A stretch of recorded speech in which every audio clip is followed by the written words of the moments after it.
Wembukile, ngikubingelele kuzo zonke indawo lapho khona kufinyelela khona lelo hlelo igama lami ngusithembiso ngwakandlozi. Ngicela amaqala uvasha le channel cofa subscribe thokozelele video. Wembukelo wosilisa wasemandeni osola ngokungqongqisa indlebe ileli izingane ngopetrol ngenhloso yokuziphindiselela kunina wazo ngoba emalile. Kubikwa ukuthi umsolo beyisoka likaPhumzile oneminyaka engu-33 ubudala obese kunesikhathi aliwa kodwa eqhubeke encenge.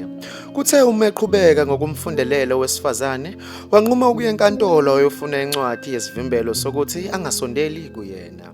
Kubikwa ukuthi lo mlisa uvuka umbhejezane wafunga wagomela ukuthi uzomgila unkosikazi Khoza ngenxa yokumala.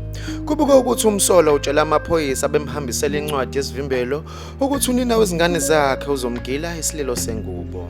Kuhluleka ngisho amaphoyisa semkhuza ngezinsolo ebelokhu ezenza kodwa waqhubeka kunjalo nazo.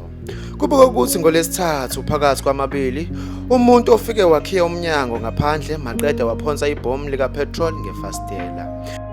Esigamekweni kushe ingane uOlwethu oneminyaka engu-15 ubudala, uSelisiwe Zulu oneminyaka engu-9 ubudala, uNtomfuthi Khoza oneminyaka engu-6 kanye noSiphephelo Ngiba oneminyaka engu-7 ogcine eshonele esibhedlela. UPhumzile unxusa noma ngubani ongakwazi ukubalekelela ngoxhaso lokuvusa umuzi wabo nangokudla.